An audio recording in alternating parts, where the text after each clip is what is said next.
ready for some football. I don't know about you. Who else could it be but your man Lou? Yeah. Who else could it be? For me, your man, Louie T. Welcome to Thursday Night Football Overtime. NFC West family business with the division on the line for one of the teams. The other was fighting for playoff position. Niners, Seahawks, division clinched. 49ers will host a playoff game this postseason. The question now is whether they'll be the 2 seed or the 3 seed. And that makes a huge difference because if Philadelphia somehow gets knocked off, you're playing the NFC Championship game at home. So makes a massive difference between the 2 seed and the 3 seed. So we'll see what happens. Bottom line is this team looks damn good. And I've been talking about this defensive line, but the defense in particular, but the defensive line is really the driving force, similar to Washington. And really the model that we've based Washington's defensive success off of is San Francisco. That's the team that we most closely resemble up front. They spent, you saw the graphic tonight of all of the first round picks devoted to that defensive line. Some of those guys aren't even there anymore, but like Solomon Thomas, obviously DeForest Buckner in the trade with the Colts, but they've invested a ton of resources on that defensive line. It's paid huge dividends. You saw it tonight. I talked about the defensive line and how well it was playing like 3-4 weeks ago. I think it was the Chargers game. And I said, they don't even have Eric Armstead back yet. They still don't have their first round pick from a couple of years ago, Javon Kinlaw. Like they were doing all of this without guys that they are, we're expecting big things from inside. And I thought Defoe came in tonight, or not Defoe, excuse me, Eric Armstead, AA. And I thought he really rounded out that defensive line. Like, we know how dangerous they are off the edges. You know what Bosa is. We know what they are defensively and how they can get after you. Drake Jackson has been actually really good for them in a reserved role. And so we know what they are capable of doing, getting after the quarterback. You add Armstead in there, and it just makes them that much more difficult to deal with. And their linebackers are amazing. They fly around. I love their core at linebacker between Greenlaw, Al Shire, and Fred Warner. I don't know if you can find a better core of linebackers in the NFL right now playing. I mean, that group right there is just incredible. And when they're all healthy, it's so much fun to watch. And then the secondary has gotten better. I always thought that was their weakness. When I would look at the 49ers and I would look at how good they were in the front seven, I would always say, if you could just get some time, you can take shots down the field against their defense because their secondary isn't all that great. Well, going out and getting Travarius Ward, I think helped really shore up some things. Lenore is playing excellent football, so he kind of was a pleasant surprise for them. And, Hufanga has just morphed into this star at the safety position in his second year. And so all of a sudden, this shit has come together, man. I mean, defensively, they are lights out right now. And offensively, it's just like, don't F it up at this point. Just don't F it up, and the defense will take us where we want to go. And at some point, you're going to have to score points offensively, and they've done that. It's not like this is a team scoring 17 and the defense is winning games 17-13. Far from it. They just put up 33, 2 weeks ago against the Miami Dolphins. Last week against Tampa, they put up 35. So it's not like they're, not putting up points. They're scoring points as well. Like, this is a well-rounded football team. They're well coached on both the offense and defensive side. How about that fake screen one way, fake flare the other way, throw over the middle to Kittle? Like, come on, man. Like, this is what I'm talking about when I tell you Kyle Shanahan is one of the best offensive minds in football. That's the shit I'm talking about. Everybody drools over Andy Reid, and rightfully so. To me, those are 1A and 1B in the league right now because Andy's got creative shit Every single week, they're doing some crazy shit that you may have seen once or twice, but you've never seen in the NFL. You saw it was in college or some crazy shit like that. Andy's doing creative, innovative stuff. Kyle is right there, and the beauty of what Kyle does, because Andy Reid, the thing that I love about Andy is he's creative, he's innovative, but Andy's always had a star QB, always. When he didn't, he got fired in Philadelphia. He had Donovan McNabb, and then there was this kind of like transitional period. There was a little bit of Vic, there was a little bit of Nicholas Foles, and then he was gone. All right. Goes to Kansas City. He's got Alex Smith. That's cool, but it's Alex Smith. And then he gets Patrick Mahomes, and the rest is history. Kyle Shanahan has taken whatever he's had, whether it's in Cleveland, and I don't even remember who the quarterback was that year. They might have had 3 different quarterbacks that year. I just know Josh Gordon went off and led the league in receiving yards that year as the offensive coordinator, and they almost made the playoffs that year that he was their offensive coordinator. We know what he did in Houston with Matt Schaub and Andre Johnson and Arian Foster for years. We know what he did in Atlanta. Matt Ryan wins MVP of the league. They go to the Super Bowl. Yeah, he didn't call, I thought, a great Super Bowl in terms of running the football and taking the air out of the ball when they had a 28-3 lead. That's well documented, but he was a huge part of the reason that they got the 28-3 lead and that they got to the Super Bowl. He was magnificent there in Atlanta. And you know what he's done in San Francisco. His resume speaks for itself. The 2012 season with Robert Griffin III, it's a confluence of everyone. There's a lot of smart guys on that staff, but that's Kyle and Mike Shanahan, like really orchestrating that thing and putting Robert Griffin III in the best position to succeed and win Rookie of the Year. Like, Kyle Shanahan is a savant as an offensive mind. Then you couple that with the fact that DeMeco Ryans is coaching his ass off. This will be the last year. They're turning into what the Carolina Panthers were toward the end of Ron Rivera's tenure in Carolina, where it didn't matter. Whoever the next guy up at defensive coordinator is, he's getting a job. Remember, there was that stretch where Sean McDermott got a job, then Steve Wilkes got a job, then the next guy came in and he stunk it up, and Ron had to take over, and that was the beginning of the end of Ron Rivera in Carolina. But it seemed like every year or every other year, somebody in Carolina's defensive staff was getting a job as a head coach. Looks like that's going to be the case in San Francisco. Obviously, Robert Saleh a couple of years ago went to New York, coached the Jets. I think this is it for DeMeco Ryans. He's going to end up probably getting a job. We say that all the time, and then these brothers get passed over and not get a job. But I find it hard to believe that this guy isn't made to be a head coach. And so he's got that defense buzzing. I mean, I'm so jealous when I watch teams like San Francisco who are well coached, because that's the shit that I clamor for. Like, something as simple as overloading a side of the field without blitzing. They had a rush where they had 3 guys on one side of the field, 1 guy on the opposite side of the center. And I talked about that like 2 years ago when we played against the Rams. Like, the Rams made it so Aaron Donald would have one-on-one. It's not rocket science, right? A lot of people make football harder than what it really has to be. They took Aaron Donald, they put 3 guys to one side so that they would cover up the tackle, the guard, and the center on one side of the field and force you to get one-on-ones. They put 1 guy on the other side of the center and had him run straight in between the tackle and the guard, forcing both of them to have to block him, meaning that guard couldn't just say, all right, I'm going to go over and help double team Aaron Donald. Nope, I'm going right between the 2 of you. Now you've got to block me or else I'm going straight for your quarterback. And now Aaron Donald's getting one-on-one and he ends up with 4 sacks. It's not hard. Figure the shit out.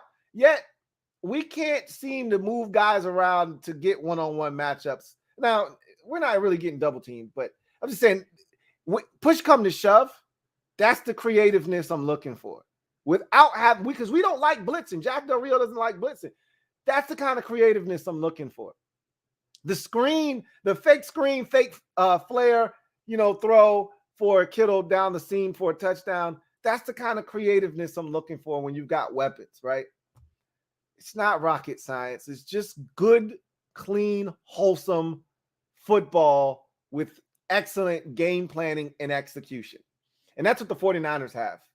They're well-rounded. They have talent everywhere, and they're well coached, and they go out and they execute. And that's what they did tonight. It was family business. So I wasn't expecting them to absolutely run over Seattle without a fight. If this game were in San Francisco, maybe that takes place. But because this game was in Seattle, I know the Seahawks were going to fight. It's family business. They're fighting for a playoff spot themselves. They weren't going to just lay down and allow San Francisco to come in there. And they were this close, though. if that Lenore pick six is a pick six and they don't call Nick Bosa for roughing the passer and it's 28-3, this game is over. And this is an ass whooping and the route is on. However, they didn't count that. They did call roughing the passer. And Seattle had their opportunities. And, a lot has been made of Brock Purdy, and rightfully so, because he's come in out of nowhere, 7th round pick, Mr. Irrelevant. They weren't expecting him to see the field at all in any capacity this year, especially after they kept Jimmy Garoppolo. If they traded Jimmy away, which they had intentions of doing, then Brock Purdy would have been literally the next man up. Now, would they have gone out and gotten a veteran to come in there? Would they have had Josh Johnson like they had tonight ready to go in if need be? Maybe. However, Purdy would have been a lot closer to the field than when they kept, Jimmy Garoppolo and they already have Trey Lance. So this guy was an afterthought. He was never supposed to see the field this year. Trey Lance goes down early in the season, week 2 or 3. Jimmy Garoppolo shows up, and is inserted in. They hit the ground running. They play good football. Looks like Jimmy may have a redemption story. Jimmy gets injured, breaks his foot. Now, all of a sudden, this 7th round pick that they had no intentions of playing has to get in there, and they haven't missed a beat. He stepped in that first game against the Dolphins, helped them win that game. The following week, they played Tom Brady and the struggling Buccaneers, and they smoked them, and he plays well, doesn't turn it over, and then they go on the road, and this is what everybody wanted to see, road tests against a team fighting for their playoff lives. They've been struggling. Can you go on the road and take care of the football and lead your team to victory? And I thought he made every single play he had to make. I thought that there was too much emphasis put on he didn't turn it over. I thought Kirk Herbstreit said that at least 4 times. Well, he didn't turn it over. Yeah, technically he didn't turn it over. But if you watch the game, and this is the problem I have with Taylor Heineke, is he turns it over every week. But even in the games where he doesn't, and he had one game in particular against Houston where he didn't turn it over, there was a turnover. There's a stat for this. It's called turnover-worthy throw or turnover-worthy play. He threw it right to the safety, did Taylor Heineke against the Texans, and Jalen Petrie, the rookie, dropped it. Brock Purdy threw it right to the safety tonight, okay? Diggs dropped it. And he usually doesn't drop shit. I was shocked. Of all the people on the field, he was the one that dropped it because this guy seems to pick everything off. And that was a turnover-worthy play, and it could have changed this game drastically because there was a lot of green grass in front of Diggs if he catches that football. But Quandre dropped it, and sometimes when you're living right, these are the breaks that you get. But outside of that decision, that one throw where he stared down the receiver over the middle of the field, took Quandre Diggs straight to the football, I thought Brock Purdy was really good tonight, man. Used his legs when he had to, made every throw very accurately too. Like there's one thing to make a throw, and then there's another thing to make a throw where a guy can catch it and keep running, right? That's what he did consistently tonight. And while guys were open, he made sure they kept running to stay open, okay? I thought that he handled the offense. I thought he went through his progressions. You can tell. It's, one of the things that I'm noticing, I think I've noticed this like maybe the last 4 or 5 years. Because I've been, studying quarterbacks and just, football in particular, the draft for the last decade now, since 2012. And I think what I've learned the most over the last 5 years or so, roughly, is that the one thing you can't replicate nor replace. Look, there are guys that are much more talented. There are guys with tremendous upside. The one thing you can't replace in a player And it doesn't necessarily make them better, than a guy with immense talent, but it does make you, I think it should make you take a second look at a guy, is experience. If you get a guy that went into a program that was downtrodden and he helps turn it around and he started for 3 or 4 years and he's got 45 starts under his belt, or he's got 37 collegiate starts, like that should cause you to take another look. There were times where I would overlook a guy because he didn't have the measurables or the arm talent, wasn't athletic enough. But there's something to be said about a guy that in his collegiate career was 27-7, and he took his team to 3 bowl games and they won 2 of them. That speaks volumes about that guy's ability to play. And so you should take another look.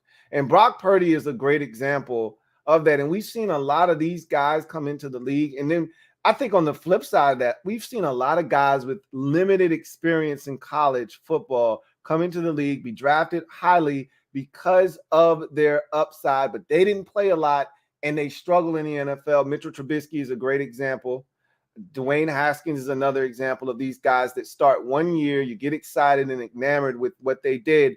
You put them out on the field in the NFL and they struggle because they didn't have the experience necessary to really help them expedite the process at the NFL level. So I do think there's something to be said about experience playing. The more you play, the better you get. The better you are at adapting and adjusting because you've seen more defensive looks. You know how the speed is supposed to work, how quickly you need to go from 1 to 2 to 3 to the check down. Like, I thought Brock Purdy was phenomenal. That's probably the thing I enjoyed about him the most tonight, was watching him work through his progressions. There's a play in this game where he finds George Kittle on the backside on that second touchdown. Kittle's wide open. He wasn't the first read on that play. Kittle wasn't the second read on that play. Kittle was the third read on that play. He worked front side. He went to his second read, and then he came all the way back to the backside of the play, and he sees George Kittle wide ass open, and that's a touchdown. I mean, that's how you work through your progressions and you find the right guy. And most young quarterbacks, they aren't doing that. By the time they get to that second read, they get antsy. They're looking to run or they're looking to check it down. They're panicking. He stood in there tall, went through his progressions, got rid of the football. How many times did we see him with a little bit of sidearm action too? There's a little bit of extra with Brock Purdy, man. This kid, they can win with Brock Purdy, man. I'm not telling you that he's the end all be all.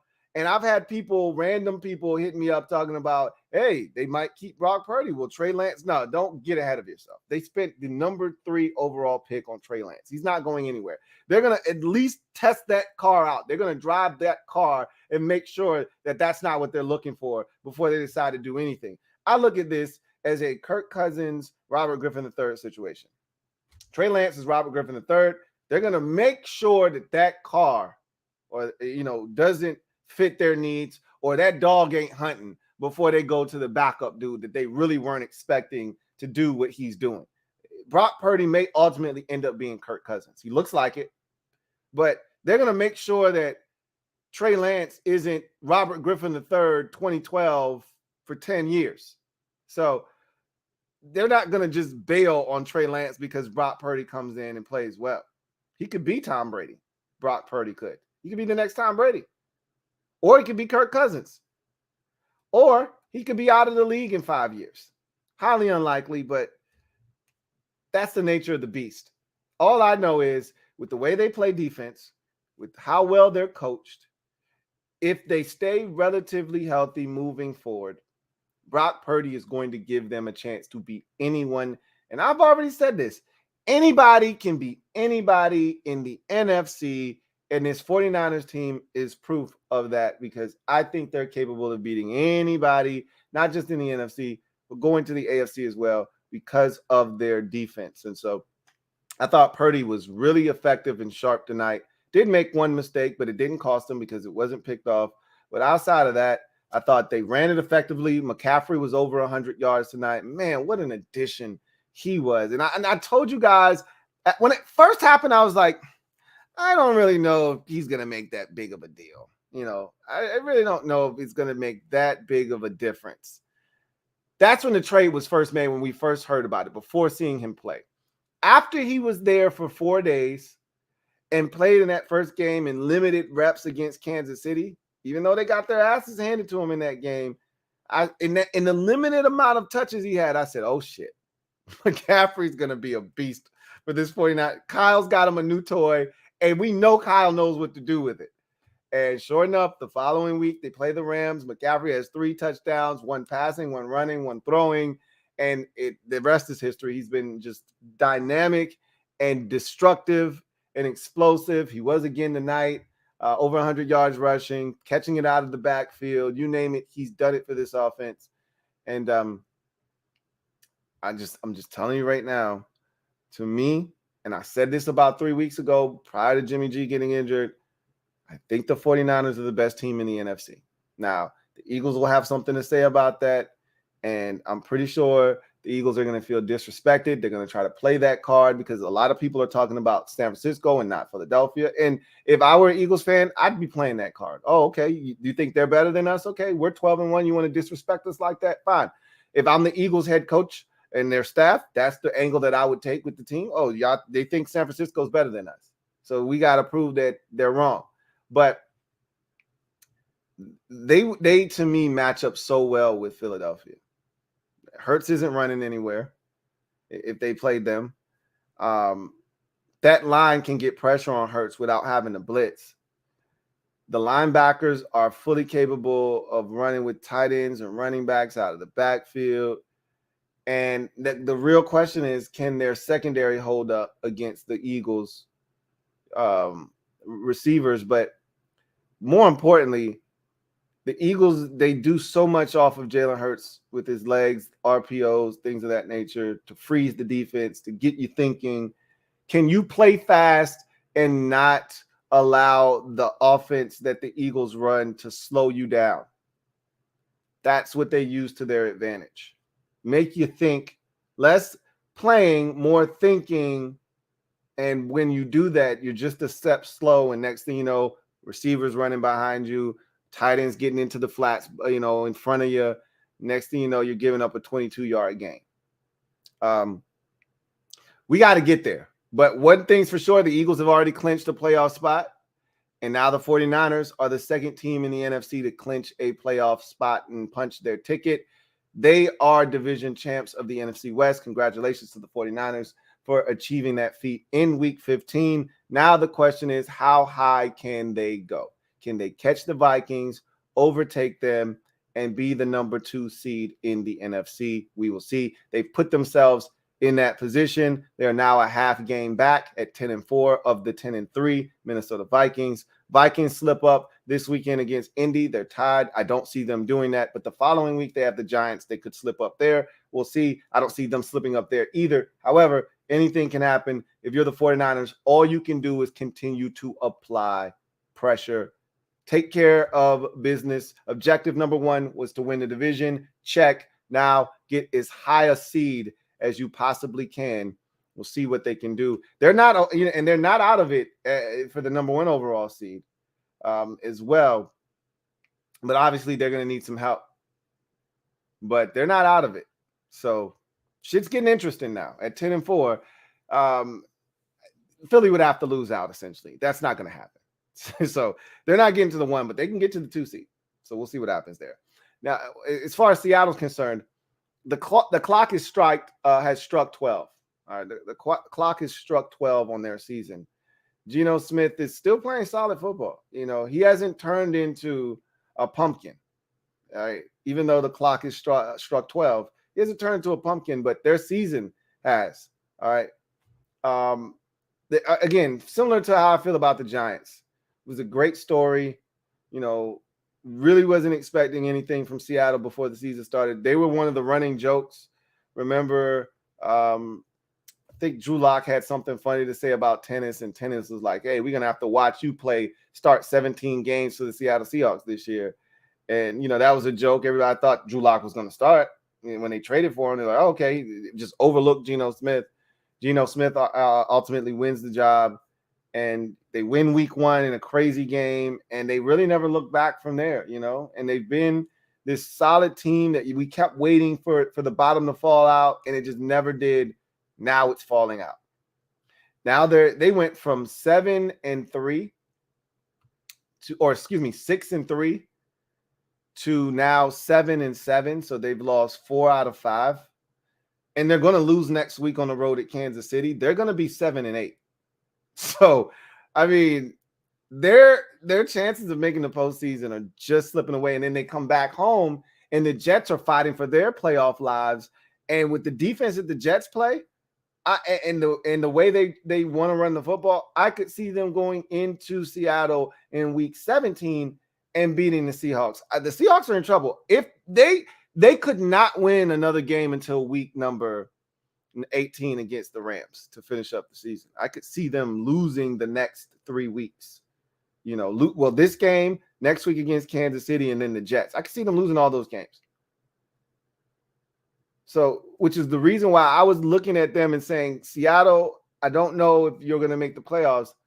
I was putting it on the Giants initially, but when the Giants tied Washington, that kind of saved them, because they would be in the same boat as this Seattle Seahawks team. Had Washington beat them like they were supposed to in week 13, they would have been losers of their last, 3 out of 4. I think the Giants have lost 3 out of their last 5.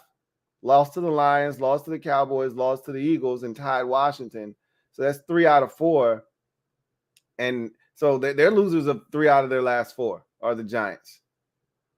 They would have been losers of 4 straight had Washington took care of business, and they'd be sitting here at 7-6 with the chance to be just like Seattle, sitting there at 7-7. Then, much like Seattle, having to go on the road against a big-time opponent. Seattle's got to go on the road next week against Kansas City. Meanwhile, the Giants have to go on the road at Minnesota next week. So, this is a must-win for the Giants, and this was a must-win for Seattle. They didn't get it. They really blew an opportunity when they lost to Carolina at home last week.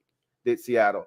And, what's crazy is the defense, they weren't great tonight. Too many explosives given up. You give up 2 explosives to Kittle for touchdowns. McCaffrey had at least 2 or 3 explosives by himself. Can't give those up.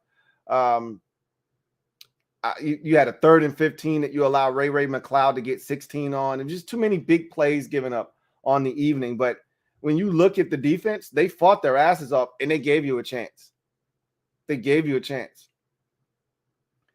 And unfortunately, the offense just – and what's the crazy part was offensively, it was the reverse. Now, the defense still isn't good, and they're getting run on at an alarming rate. They've given up 1,000 yards rushing in the last 5 weeks combined. Like, who's doing that? They came into the game having given up over 800 yards. They gave up another 100 and some odd yards. How much did they give up tonight? I'm going to guess that on the ground, they gave up, I'm going to say 147 yards tonight. You know what? That Mason run at the end was every bit of 50 yards. I changed my mind. They gave up 187 yards, I'm going to guess. 187. 170 is what they gave up on the ground tonight. So they've given up over 1,000 yards in 5 weeks. Like, the defense they're hemorrhaging, rush yards. They're leaking oil, man. And they had another defensive lineman go out today, Monet. They came in without their best run stuffer and Al Woods. And so they were already struggling, And with all that said, this thing was 21-13 with 4 minutes left. As badly as they were dominated in this game, all they needed was one stop. They couldn't get it, of course. But the offense didn't do them any favors, man. They struggled all night. And the biggest problem was they couldn't protect Geno Smith. He was under siege tonight. I'm anxious to see how many times he was hit and how many times he was sacked tonight. I'm going to guess Geno Smith was sacked 5 times and he was hit 9 times tonight. Let's see. Sacked 5 times. Nope, sacked 3 times. Hit 9 times. So I got the hits right with 9, but he was only sacked 3 times. Felt like more sacks than that, but he was under siege, man. They were on his ass, and there was an intentional grounding, which is just as good as a sack. There was almost another intentional grounding. Just so happened that The tight end Noah Fant was standing there when he just threw the shit into the ground, and so he got bailed out there. I mean, they were all over him tonight. There was nowhere for him to go. And when I was growing up playing sports, it didn't matter what sport it was. The badge of honor of an ass whooping given was when you could look across the court, the field, and see teammates and coaches arguing with one another, whether it's the coach getting on the players or the players getting on the players, or a player getting at the coach. If you're in rec league, you got a parent in the stands getting on the coach. That's the sign of, hey, we did our job. There's dissension. We caused them to be at a level where now they're going after each other. They can't get us. We kicking their ass. They're taking their frustration out on each other. That's the sign of, hey, we got them, right? That's what you ultimately want. You want bickering. You want finger pointing going on. That means you got them. You saw it. Geno Smith is barking at, somebody on the sidelines, and, they want to know what's going on. Why am I getting hit on every single third down? Why can't I get a pass off without somebody being in my face? What the hell is going on, guys? The 49ers did that. They really did a great job of flustering Geno Smith tonight. And I thought Geno hung in and gave him a shot, the best he could. But that's a damn good 49ers front and defense, man. And they were flying around. And that was really the story. They didn't let Kenneth Walker, who miraculously was back. I didn't think he would be back after just missing one game. I've never heard an ankle injury described as being jammed. You jam your finger, right? I've heard of a jammed neck, jammed shoulder. I've never heard of, and I'm pretty sure if you can jam a shoulder or a neck, you can jam an ankle. I've just never heard of a jammed ankle. Sprain is what usually we hear about. Sprained ankle, right? Dislocated ankle, broken ankle, not jammed. So I didn't know what to make of that term, but I thought he'd be out more than just 1 week. He actually didn't look bad tonight. You could tell the ankle wasn't 100% because there were a couple of runs tonight where earlier in the season, he gone. Like that one catch he had, and Hufanga had the angle, ain't no way. Earlier in the season, Kenneth Walker was scoring on that shit. Whether he would have outran his angle or he'd have cut back on his ass, at that point, he was just like, I'm just going to go as fast as I can go, and I'm running straight. I ain't trying to cut back. I ain't trying to do nothing crazy. And he ended up getting pushed out of bounds. But they scored a touchdown like the next play, so it didn't really matter. But anyway, the Seahawks have peaked. This is essentially what has happened. They've played their best football of the season. At one point, they were scoring, 30, 40 points every week, it seemed like, high 20s. Now they can barely make it to 20 points. Struggled against Carolina, struggled again tonight, struggled the week before against the Rams, struggled the week before that or 2 weeks before that against Tampa. They're struggling to score now. The defense isn't, bailing them out because the defense has been struggling all season long. There was that one little 3-week stretch where they held Arizona to 9 points and, had some teams where they were able to keep them down to modest totals. And you thought, well, maybe they're turning around defensively. Nah, they just played some teams that were struggling offensively. They're still struggling on defense. They can't stop the run. And if you can't stop the run, now you have to devote more attention to the run game, which means if I go play action fake, which the 49ers did tonight, and you commit to the run, guys are wide open down the field. That's how George Kittle had 2 touchdowns tonight, especially the first one. There was another tight end play where they overcommitted to the run. Purdy with a great fake hits the tight end over the top. That they were lucky that one didn't go for a touchdown because Kittle was open up the seam, and the backup tight end who ultimately caught the pass, I want to say it was Tyler Croft, was also wide ass open. Pick your choice, The Seattle Seahawks, this is what I expected them to look like. Competitive, but not winning a bunch of games. They've exceeded expectations, but the jig is up. As I said earlier, the jig is up. I think they finished this season off after starting 6-3. I think they finished this season off at 8-9. and miss the playoffs, obviously. So who's going to get that 7 seed? I think it's between Detroit and the Giants. We'll see what happens, but Seattle's going to have to do something that we don't think they're capable of doing in order to turn this thing around. And that's go on the road and beat Kansas City. Because if they beat the Jets at home, I don't think anybody would blink if they did that. They're going to win in Week 18 against the Rams. But in order to win 9 games at a bare minimum, you're going to have to beat the Jets and the Rams. And if you really want to make the playoffs, you need to get to 10. And in order to do that, because you lost to Carolina, now you have to beat Kansas City on the road. I don't see them doing that. So I think they're in trouble, man. I think they're in some trouble, but we shall see. Anyway, I digress. Let's get to the comment section, see what you guys have to say. If you're out there and you're brand new, welcome to the Louie T Network. Glad to have you.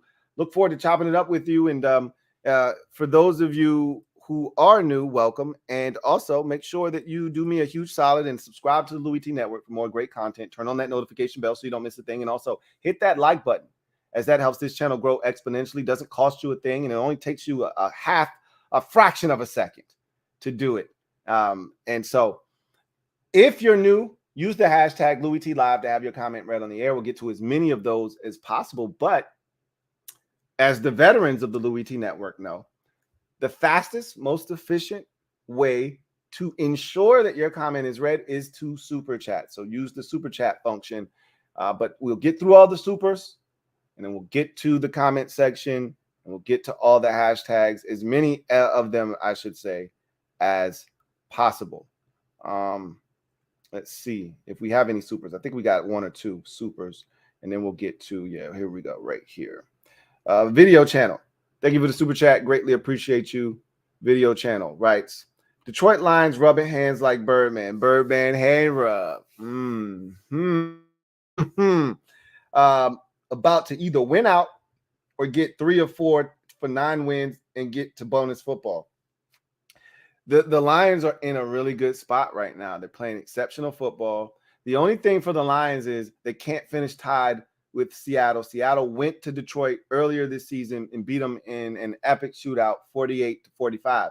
So if the two teams were to finish tied, Seattle owns the tiebreaker. So for that reason, they need to finish 1 game better than Seattle. So Detroit's got their work cut out for them. But now Detroit is looking at Seattle and saying, oh, we have the same amount of losses. Look at that. We got the same amount of L's. So all I got to do is win a game this week against the Jets on the road, and we're tied. Now, Seattle would still be higher than them. Again, they own the tiebreaker.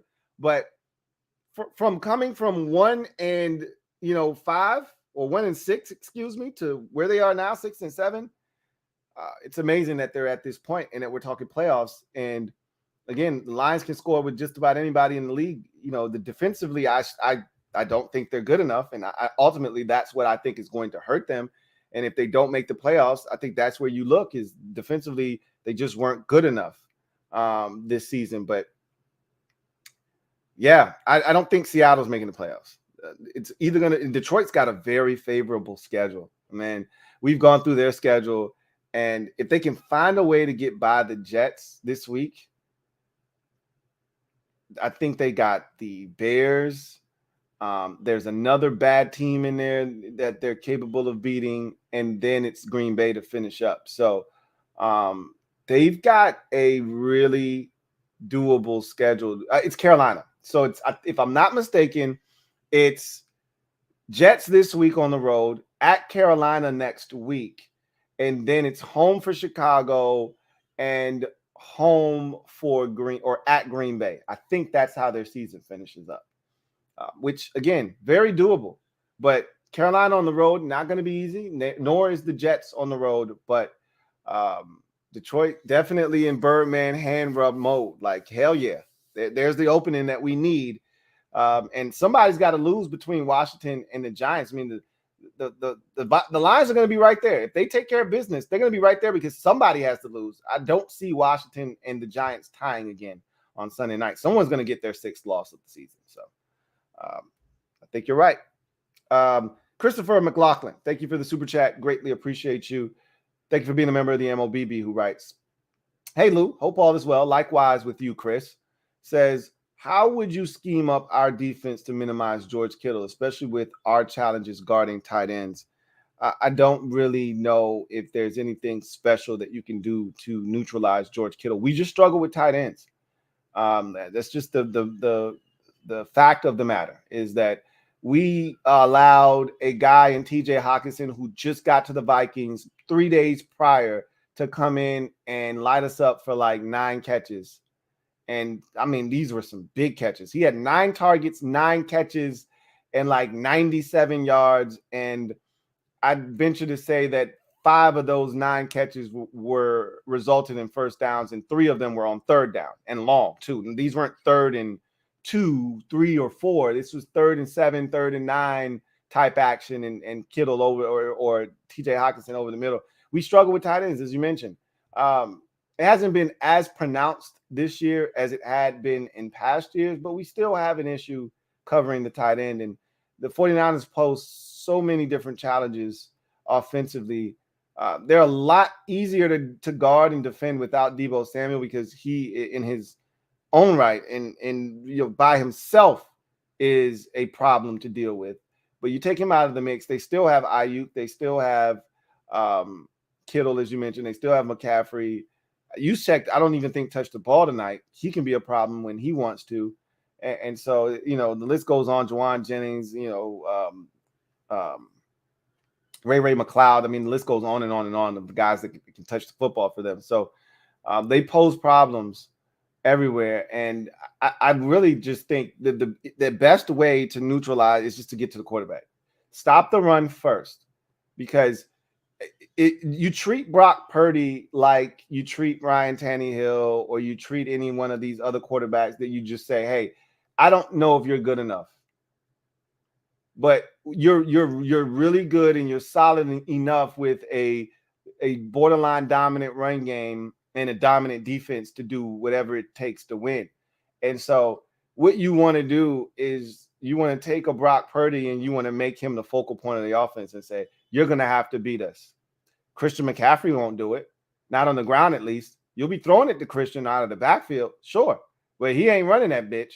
You're going to have to make accurate throw after accurate throw, right decision after right decision, and you challenge a young quarterback in his rookie season to not make a mistake throwing it 33 times. Brock Purdy threw it 21 times against the Buccaneers. Brock Purdy threw it how many times tonight? 26. That's where you want him. When you're playing a ball control style of offense, you want to keep the passing attempts under 30 for your quarterback, because the more he throws it, the more likely he is to make a mistake. Well, if you're playing Brock Purdy in the San Francisco 49ers, you want to neutralize the ground game and you want to force Brock Purdy to throw it 33 times. That's the goal, all right? Because in those 33 attempts, in those 35 or 37 attempts, you expect him to make 2 or 3 mistakes that could alter the ball game. He almost did it tonight, right? In those 26 attempts, there was 1 F-up. That could have been a ball game changer, but Quandre Diggs dropped it. So you're hoping that if you can extend that 26 passing attempts out to 33 or 35, that you'll get 1 more of those in there somewhere, because he's young. Young guys make mistakes. Veterans make mistakes, but young guys are more prone to making mistakes. And so I don't think there's this magic elixir on how you could defend Kittle, because we can't divulge too many resources to any one guy because of how we play defense. So I just think you got to get to Brock Purdy. But the first thing you have to do is you have to stop the run, because if you allow them to run, that's how George Kittle gets free. Now you're so worried about defending the run, Kittle acts as if he's blocking and then slips behind you, gets up the seam. And we saw what that does, and what he does after the catch. We know he's one of the most dangerous receivers. We saw that at the running back position. McCaffrey is the most dangerous run after catch. We saw at the tight end position, George Kittle is the most dangerous run after the catch. And at the receiver position, Deebo Samuel is the most dangerous run after the catch. They all play for the same team. So you know what the emphasis is. Get the ball out of the hands of the quarterback and into the hands of the playmakers, and they can do the rest. So you've got to try to get to Brock Purdy before he can get it to those playmakers, because once he does, all bets are off. Let's see. Chauncey Davis, thank you for the super chat. Greatly appreciate you, my guy.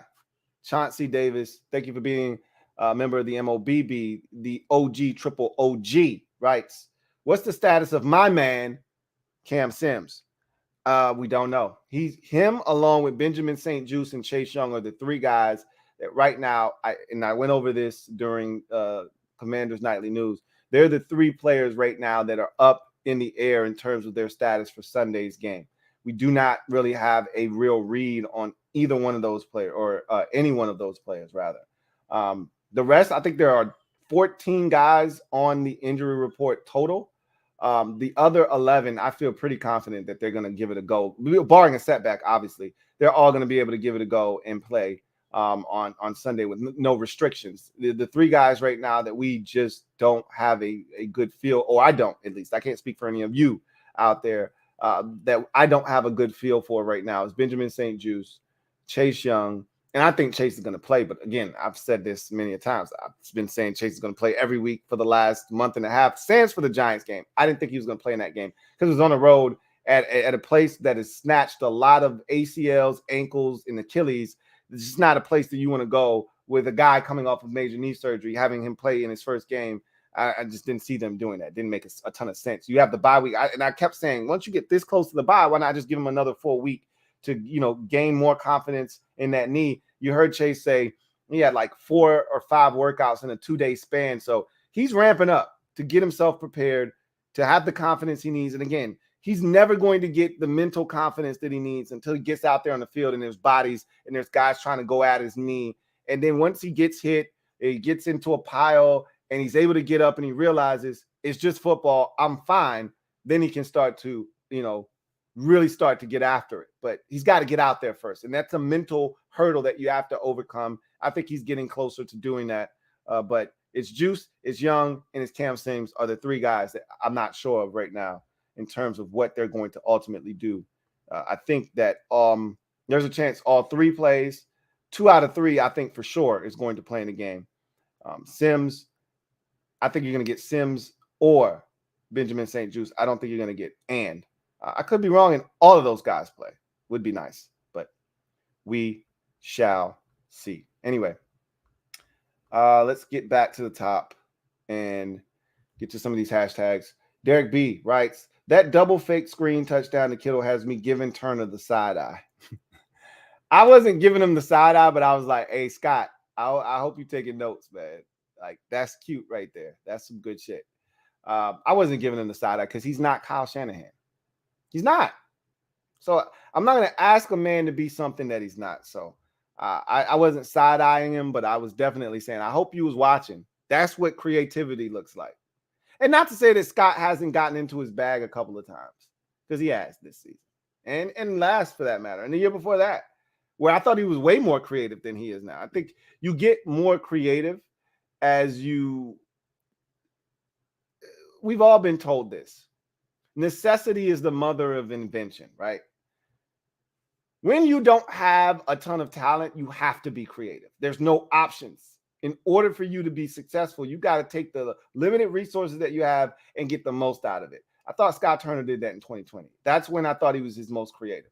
As he's gotten more weapons and more weapons, I think he's gotten more and more lazy, but it is what it is, but he's not Kyle Shanahan. So Derek B also writes, you can count on at least one dumb play or penalty from DK every game.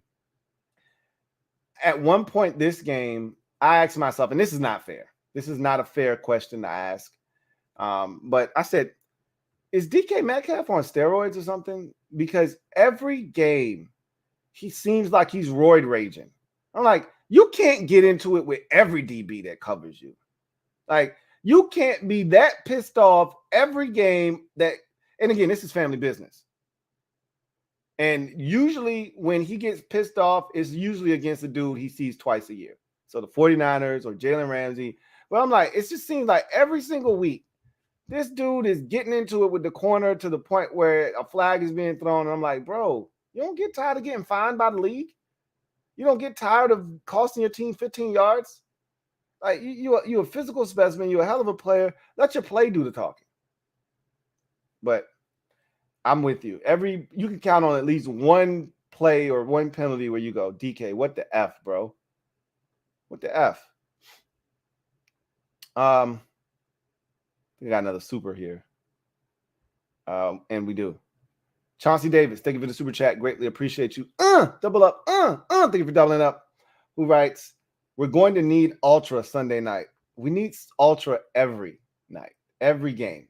It's the question is, are you going to get it? But we need it every game. We're never looking for, Heineke Light. We're never looking for that. At least I'm not. I'm never looking for Heineke Light. But you're going to get some Heineke Light. And I'm fine with that.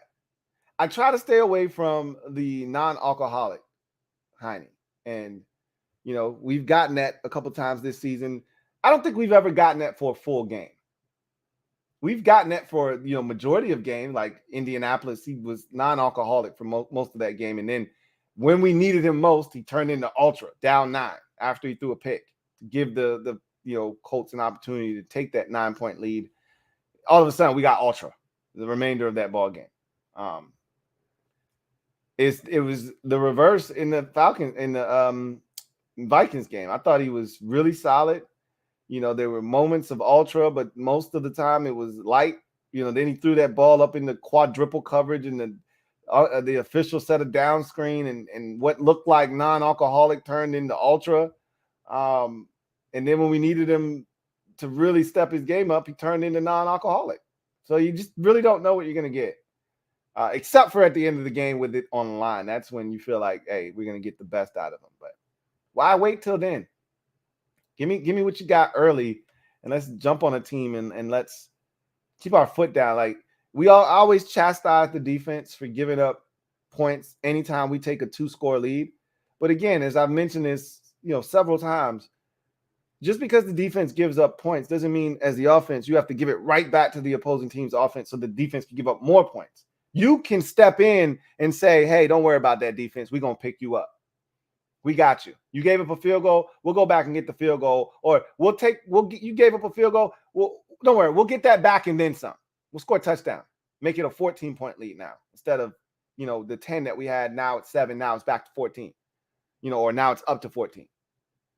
You don't have to stand by while the defense struggles. You can do something about it. So I'd like to see Ultra, but I'm not banking on it. I'll just say that. We'll see what we get.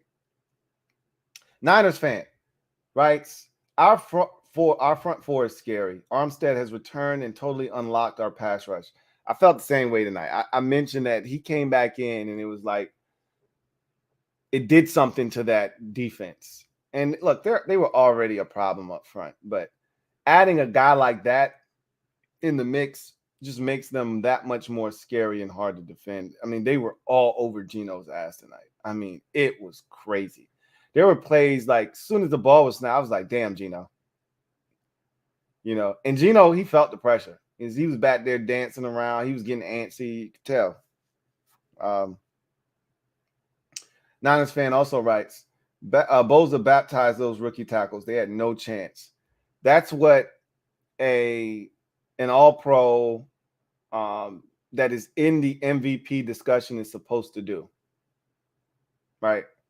Devour some rookies that have no idea. They got no chance. They got no clue what they're up against.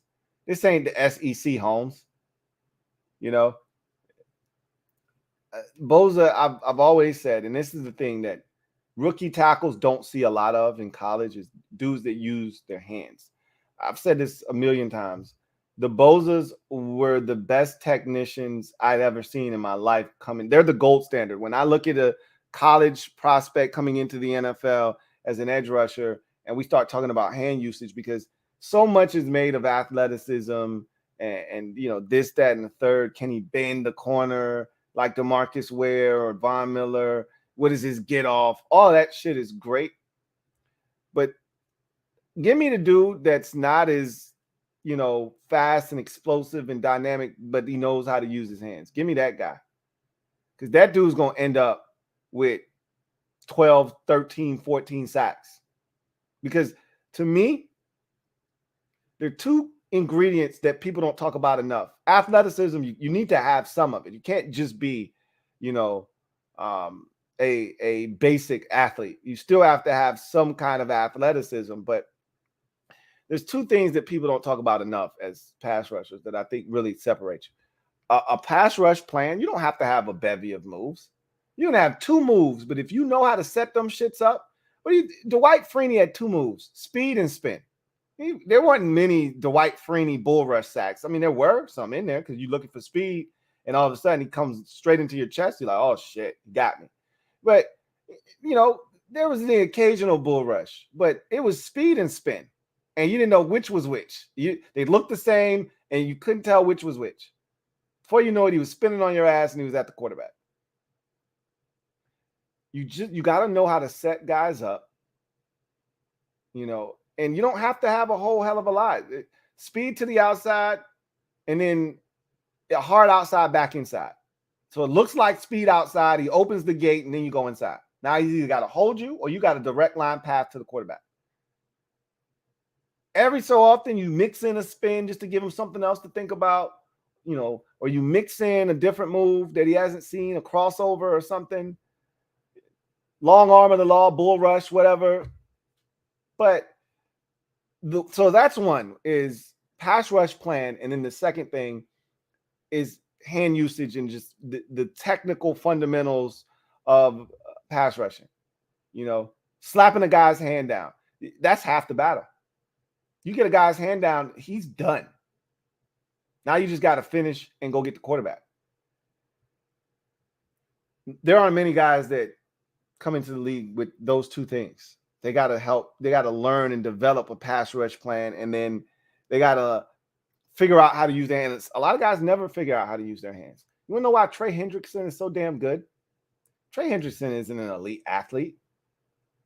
He's Ryan Kerrigan from an athletic standpoint. You know what Trey Hendrickson is? A effing technician. Hand usage off the charts. And that's how he's going to get to the quarterback. That's how Nick Bosa does it. That's how Joey Bosa does it. That's how Aaron Donald does it. Hands, man, hands. They had no chance because they don't, in college, you don't see guys using their hands like that.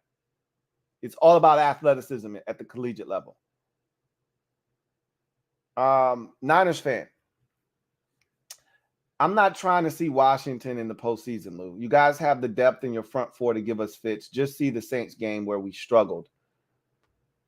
You know what Niners fan does? And he does it really well. He reminds me of my dad.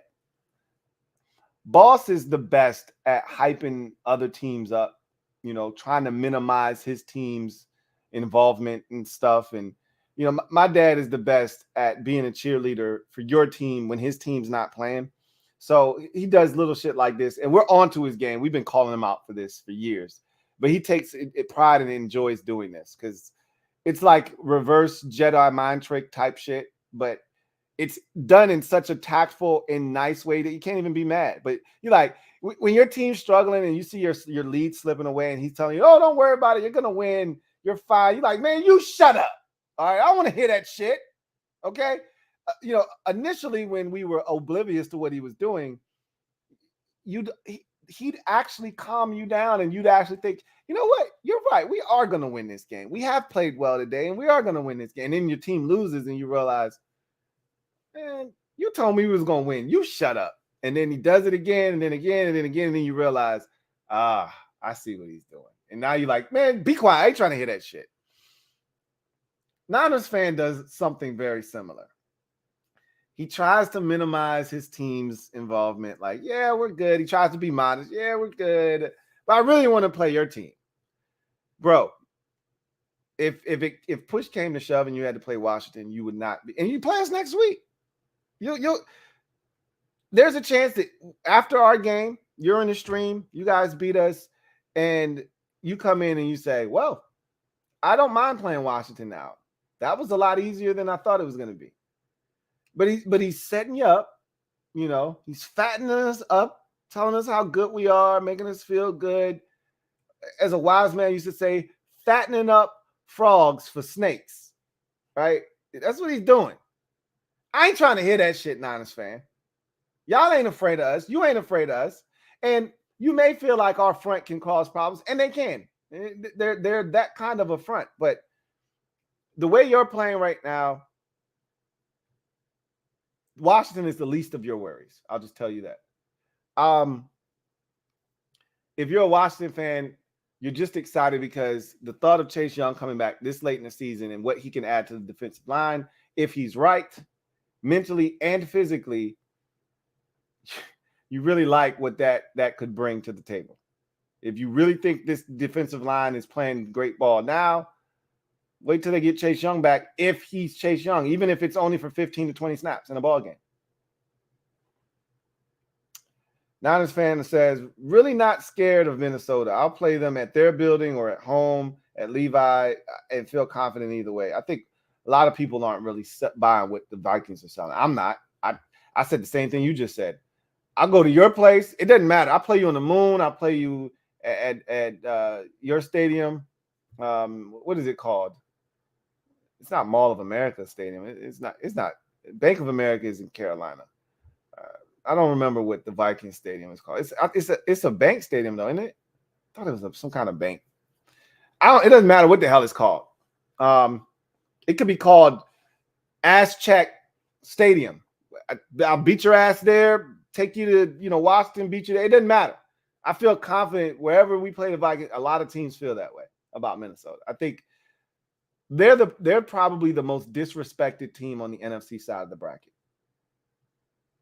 So if anybody could be screaming, we get no respect, it's Minnesota, because they are probably the most disrespected 2 seed I've ever seen. Because nobody respects them right now. Straight up. Just like nobody respected Tennessee as a 1 seed last year. And what did they do? They got bounced in the first game they played in the divisional round against Cincinnati. That's how I feel about the Vikings. Like, you can host a playoff game. You can be the number 2 seed if you'd like, but I think you're done wild card weekend, personally. You get the wrong matchup. If it's the Giants, let's say they destroy the Giants in week 16, and they get the Giants make the playoffs as the 7 seed and they're the 2 seed, then they might advance because the Giants are struggling. But if they get the Lions again, if the Lions make it in and they get the Lions in wild card weekend, or they get Washington, I think they're getting run. I think they're going to lose. So I'm right there with you. Let's see. I think I got another super. And I do. Spanking Giant Cheeks. Thank you for the super chat. Greatly appreciate you. Thank you for being a member of the MOBB, who writes, making you scroll to the bottom to say D's nuts. Hey, go ahead. That's funny. Mike Stevenson II. Thank you for the super chat. Greatly appreciate you. Thank you for being a member of the MOBB, who writes, Lou, ever been to Bar Louie? LOL. Nah, but go Birds. I actually have been to Bar Louie before. Overrated. Solid. It's a bar. I mean, it's nothing really in particular that's that great. The drinks weren't all that. The environment wasn't all that. It was cool. I mean, it's a bar, right? So you just go there, you mingle, you chill, kick it, whatever. But it wasn't one of those joints like, yo, we got to hit that spot again. Like most, I'll tell you this, most chains, franchises that are chains, they usually aren't the best spots. B-dubs might be fine. I've never been to a Buffalo Wild Wings, which is crazy because I've lived by Buffalo Wild Wings my entire life, and I've still never been. But I'm not a big bar goer anyway. But B-dubs may be great for some, but I tend to find that it's the mom and pops, it's the one-off spots that are usually legendary. Like, yo, we about to go hit up Bayside Bar and Grill. You know what I'm saying? Like, that's the spot we going to hit. Or we going to hit Baxter's, even though I can't stand Baxter's. I got a story about that. F Baxter's, but it's not a bad spot. I'm not going to lie. Anyway, that's what it's called. U.S. Bank Stadium. Thank you, Mr. Ron B. U.S. Bank Stadium. I thought it was named after a bank or some shit. I couldn't remember. I don't know why. For that reason, it slipped my mind what it was called. Rich says, would this count as a Gino? Oh no game? He had a lot of mishaps tonight, including that pick that should have counted. By the way, they got to fix the rough in the passer calls. It's getting bad. I don't think it did. You know, if some of those plays would have counted, absolutely it would have counted as a Gino oh no game. But a lot of it wasn't even his fault. Like the times we used to laugh at Gino and point and laugh and sing Gino oh no was when he'd have time in the pocket. Remember the game against the Rams last year when he came in when Russell Wilson initially broke his finger? Or was it dislocated? Whatever it was, that first Thursday night game he had to come in and Gino rallied him and they had the ball with a chance and Gino rolls out to his right, throws across his body and it gets picked off and they lose the game. That's a Gino oh no moment. Like he's not under pressure. He's not under duress. He's trying to make a play, but he does the Geno Smith thing where he turns it over. Tonight, they were on his ass. Like these weren't unforced errors where Gino's staring some shit down or, you know, Gino is hanging in the pocket and, you know, goes through his progressions, thinks he sees a guy open, doesn't see the safety, and the safety walks it. Like, no, they were on his ass. Gino was in survival mode tonight. So I wouldn't classify it as one of those games, but had, you know, a couple of those plays gone the other way, yeah, probably would have been one of those types of games for sure. Red Wing 01 writes, man, I know I'm not the only one who figured the Niners wouldn't bat an eye at losing Debo. They just got so many ways to hurt you between Kittle, Ayuk, Juszczyk, CMC, and that defense. Again, that's why I said they'll be fine. Now, Debo's a huge part of their offense, but they'll be fine. They got stuff. I said they're a well-rounded team. They got stuff. They'll be fine. They proved that again tonight. Niners fan writes, Glock Purdy is that guy. So we got a nickname already, huh? Glock Purdy. Okay. So we had Zappy Hour. That didn't go well. I don't know if I would go to the nickname already after just 2 starts and playing in 2.5 games. I don't know if I would go to the Glock Purdy quite yet, but we'll see. We saw how it went for Mr. Zappy Hour over there in New England. So I'd probably calm down on the Glock Purdy talk. Just until you get to the playoffs, at least. Make sure this is legit. But anyway, I digress. Red Wing 01 writes, not to mention a line anchored by the best left tackle in football. They're using guys like Jennings and Ray McLeod to full effect. Literally, a toddler could succeed on this team. That, my friends, is the effect of great coaching. Kyle Shanahan should still be in Washington, if you ask me. But you didn't ask me. I'm going to tell you anyway. And I remember just as clear as day when he was in Washington, how badly people would talk about him. They talked about nepotism and he only got the job because of his dad. And I'm like, are you guys brainless? Did you not just see this man took Robert Griffin III to New Orleans in week 1 of his rookie season and they put up 40? Are you insane? Nepotism? And I've watched him go to every single stop and dial it up and destroy NFL defenses with lesser talent until he got his own opportunity. And I remember there was a brief moment where Niners fan was talking about potentially moving on from Kyle Shanahan. And I don't know, if you move on from Shanahan, don't you have to move on from John Lynch as well? And there was this brief moment in time. I think it was early last season before they went on the run. They started slow last year, if you remember. And Niners fan was doing the thing that he does, because every now and again, Niners fan gets super negative And he's usually a realist, though. But sometimes he gets super negative on his team when he gets frustrated. And he was this close to saying, I'm ready to turn the page and blow this Shanahan Lynch thing up. And I was like, I'll take him. I'll take I always, in those situations, I always feel like the old lady on the train on Coming to America. If you're really a prince, I'll marry you. If you don't want Kyle Shanahan, I'll take him. Well, cooler heads prevailed, and you see what's going on there. He's not going anywhere. Neither is John Lynch. Shit, I'd take both of them.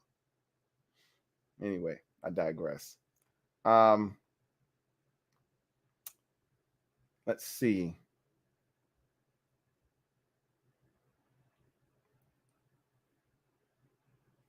DJ23, thank you for the super chat. Greatly appreciate you. My guy, DJ23 writes, wish we could change uniforms. This would be the perfect blackout game.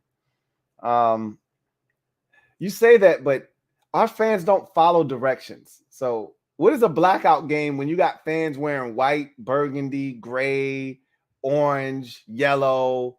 Like, they don't follow directions. We had a blackout game at home against Minnesota, and there was more white and burgundy than there were black jerseys. And there was more purple there than there was black. You can't have a blackout when you don't have fan participation. Okay? That's the only way. So if you're just referring to the blackout uniforms, just the uniforms and not the environment, oh, yeah, cool, whatever. I thought they wasted one against Dallas on the road. That was unnecessary. Like, it was almost like they were just fiending to wear them in week 4. Like, oh, my God, we got these new uniforms. It's the perfect week to roll them out. Dallas is one of the few teams in the league that wears white at home, so we're going to wear them. Why? Like, those should be reserved for home only. You know, unless you're playing a team like Cincinnati, for instance, that decides they want to roll out their nasty white helmets that's just stupid dope with the white unis, you know, all right, then we're going to roll out our all black shit then. Fine, let's do it. But sans for something like that, Dallas was wearing their basic getup.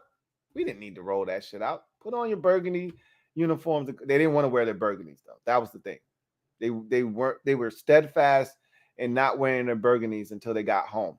So, which was week 5 against Tennessee. But whatever. Let's see.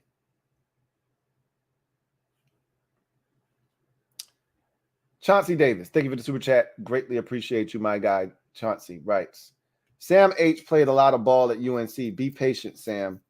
Sam did. I think he started for 3 years for the Tar Heels.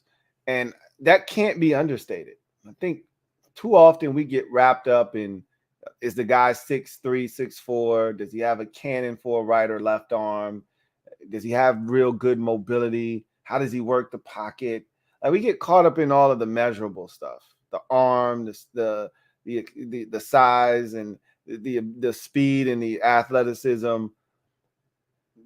We don't talk about experience enough. How much football has this guy really played at a high level? How many starts does this guy have? This guy only got 12 starts. That's problematic for me. You know, it's not a prerequisite. Like, you don't have to have 24 collegiate starts for me to, you know, entertain the idea of drafting you. But I'd like you to have 20 some odd starts as a baseline, as a bare minimum. I'd like you to have that many starts. But I mean, who are we kidding? You get guys that are super talented. They played for a year, you know, they sat behind a guy that was already there. They waited their turn patiently. Mac Jones is a great example. He didn't have a ton of starts at Alabama, you know. He picked up the pieces when Tua would get injured. He would come in and he would play well. And then he got his opportunity that 1 year he got to be the starter. He played the end of that year. Tua got injured before the national champion, or before his national championship season. He played the back end of that season, maybe 6 starts or something he made. And he had spot duty when, you know, Tua would go down. But he waited his turn. Got 1 season and he took advantage of it. Didn't have a ton of starts, but he was there for like 4 years. Saw a lot of football, played in enough games, and you were comfortable with what you were getting.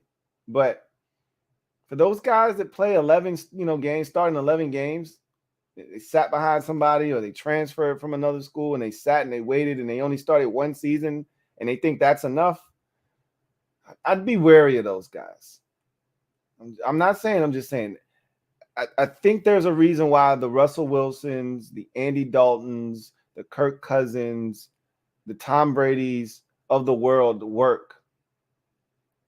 I think there is something to be said. And not everybody, starts a whole bunch of games, but I think there's something to be said about Joe Burrow starting 2 years at LSU. Had he come out after that first year, he's not Joe Burrow.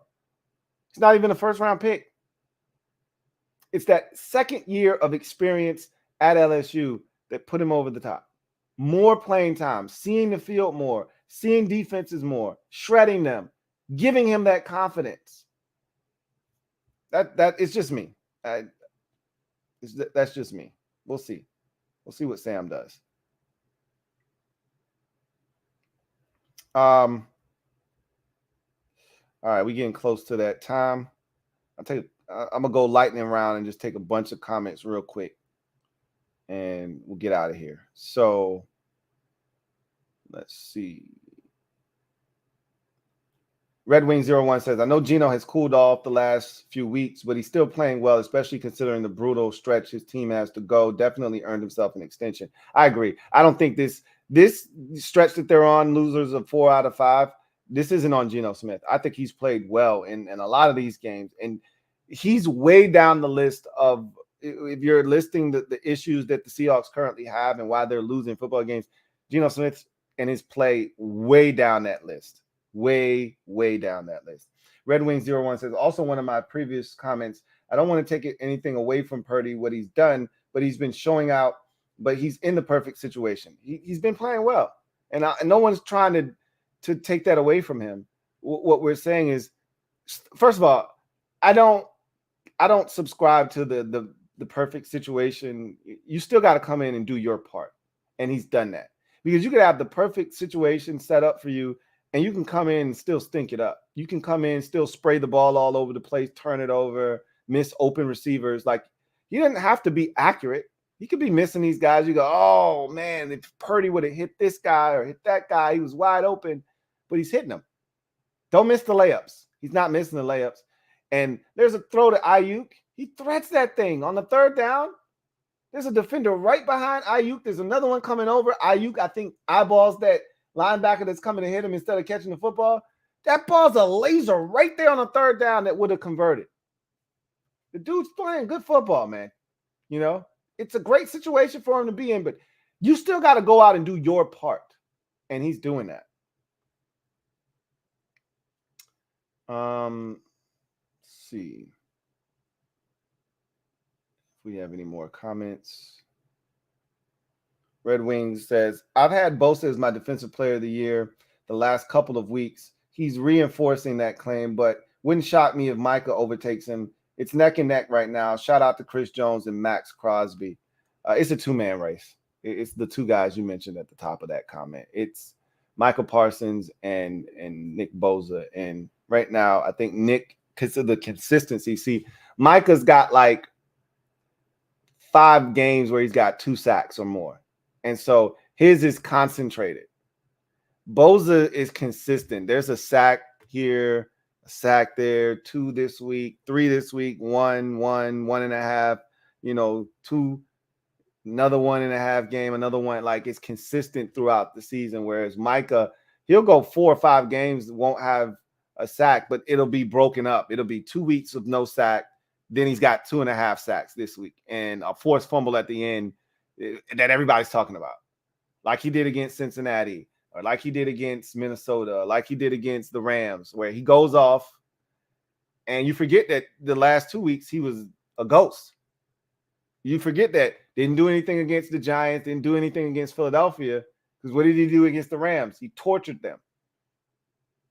So I think Bosa's consistency wins out for me, but to your point, Micah isn't going to go away. So that's going to be an interesting race. Anyway, Let me see if I got any more supers. If I don't, get out of here. We're at the 120 mark now, so we'll bounce. All right. So yeah, no more super chats. That's gonna do it for me, your man Louie T. The San Francisco 49ers clinched the NFC West with a 21-13 victory over the Seattle Seahawks. Brock Purdy, he did it again. 17-26, 217, 2 touchdowns, no interceptions in this game. Took care of the football. It did have a turnover-worthy play, but it didn't result in a turnover, and that's all that matters. Christian McCaffrey, 26 carries, 108 yards in this game and a touchdown. Rushing, the 49ers ran for 170 yards. Brock Purdy managed the game, threw for over 215. They did everything they needed to do defensively. They sacked Geno Smith 3 times. They forced a couple of turnovers, I think. How many turnovers did they force? Did they force any? I think they might have had. They had the fumble by Travis Homer. Did they force another turnover? They had picked Geno Smith off once, but that was negated. And Hufanga should have picked Geno Smith off in the red zone, and he allowed that to tip off of his fingers. I don't think they turned him over any more than that one time, but just to be on the safe side. Yeah, just the one turnover. But the defense, what did they hold Seattle to on third downs? 4 of 13 for Seattle on third downs. Only 277 total yards of offense. Only 70 rush yards.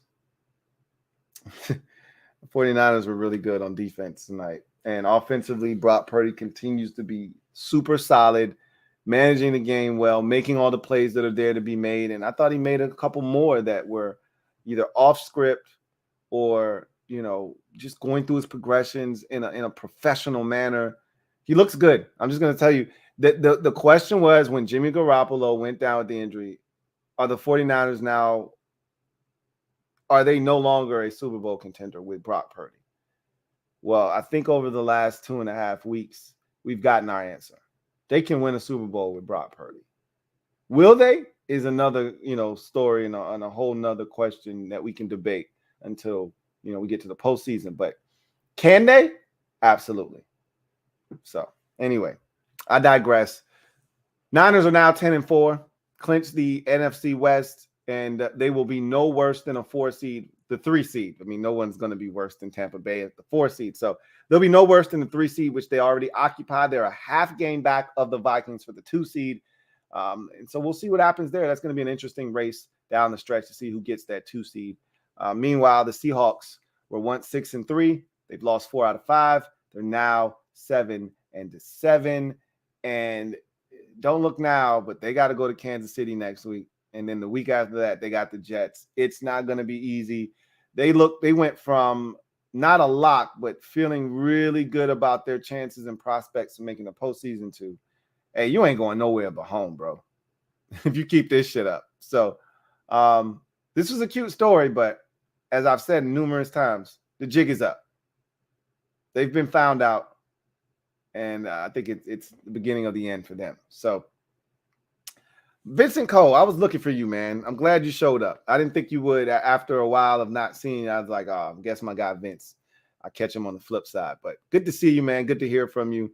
Always love your opinion on your Seahawks. See what you got to say. My guy Vincent Cole, thank you for the super chat. Greatly appreciate you. Writes, doing a little film watching on this year's QB for my Seahawks. Do you agree with the take about CJ Stroud being comped to the next Jared Goff? I haven't watched him enough to comp him to Jared Goff. I've watched CJ Stroud probably every single one of his starts. I've seen some form or fashion of the game, but I'm not intently watching him, his mechanics. I can tell you that he doesn't run as much as you would like him to, but he's a much better athlete than Jared Goff ever will be. And so I don't know if that's a great comp, but there's something that I feel like is missing with CJ Stroud, and maybe I'll be able to pinpoint that as I watch him, from a film standpoint. But all in all, he's got all the tools, and I said the same thing about Justin Herbert. And you see what he's turned into. We know what toolsy quarterbacks can end up being for you. They don't always work out. Ryan Leaf, Jamarcus Russell. I mean, we can go on and on. Robert Griffin III. Tuesday quarterbacks don't always work in this league. However, and Ohio State quarterbacks, there's still a thing about them, even though Justin Fields is single-handedly trying to change that narrative. There's still a thing out there about Ohio State quarterbacks. He'll be interesting. But are you in the market for a quarterback? I was listening to the telecast tonight, and Kirk Herbstreit said, talking about the trade and whatnot. And he said, if the season ended today, they'd have the number 2 overall pick in the draft. And I'm thinking, shit. Are they moving on from Geno? Because it doesn't feel like they're moving on from Geno Smith. And they don't really have to.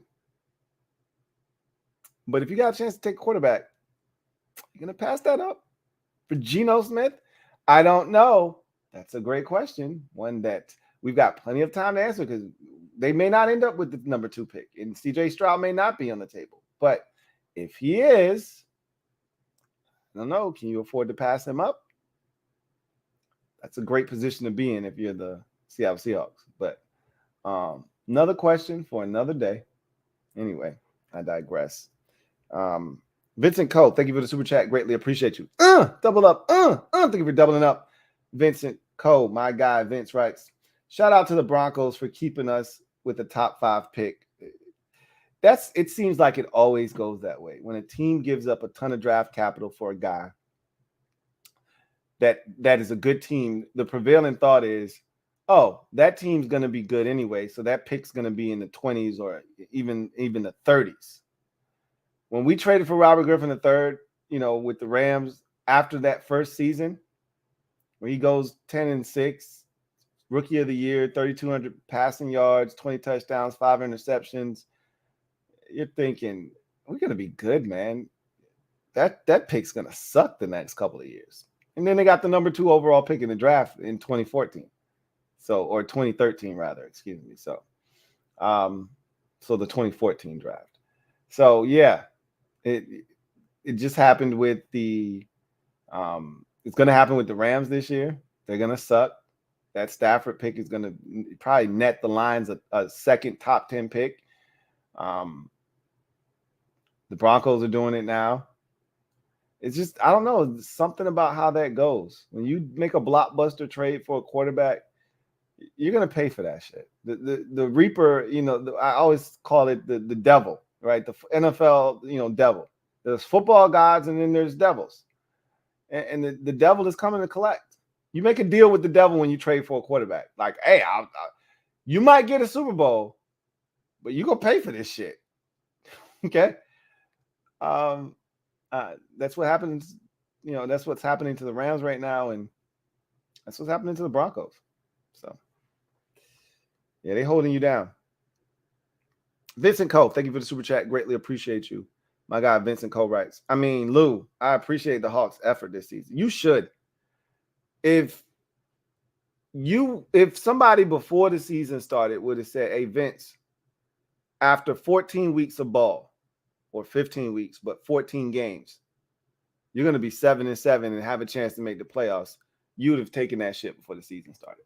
Now, clearly you would not have been privy to how you got to 7-7, because if that same person would have said, however, before you sign, because you would have been like, give me the damn pen. What you waiting on? Let me sign that shit. He's like, hold on. Before you sign, I got to let you know you were 6-3 and you ended up 7-7. You like, give me the pen. I'm still going to sign that shit. Because we were talking about you being a 4 or 5 win team. And even Seahawks fans couldn't deny that they thought they were going to suck ass this year. It was just to what degree. But for you to even be in this conversation, hell yeah, you should be proud of your Seahawks this year. Vincent Cole, thank you for the super chat. Greatly appreciate you, my guy. Vince writes, one more super chat, just showing love. I appreciate you, Vincent Cole, as always, man. Appreciate you showing up, and chopping it up with me after every Seahawks game. No matter what, win, lose, or draw, you always come and hold the kid down. So I really, truly appreciate you. Anyway, I digress. So that's going to do it for me, your man Louie T. Greatly appreciate you. And 49ers, NFC West champs. So I'm looking at you, Minnesota, saying, hey, you better hold on tight. Here come the damn 49ers. Anyway, y'all have a good one. Enjoy the rest of your evening. I will see Washington fans tomorrow for the Commanders Nightly News. For the final time this week, heading into a massive Sunday night game. For the rest of you, LouieTeeNetwork podcast tomorrow. And then into the weekend we go. Big week of football, too. A lot of big games. Lions and Jets, massive game. All right. Panthers, Steelers, all of a sudden. That's got big time playoff implications for the Panthers all of a sudden. Bengals and Bucks. The Bucks are reeling. The Bengals are playing exceptional ball. If the Bucks lose again, they could be in second place behind the Panthers. This is nuts. Obviously, Dallas and Jacksonville is a fun game. That's interesting. Jacksonville technically is not out of the AFC South race. They're not going to win that division. But Tennessee's got the Chargers this week, and they're free falling. So that's a good game. And then, of course, Sunday Night Football. There's plenty of great games this week with massive intrigue. We'll talk about all of them tomorrow on the show. So with that said, you guys get out of here.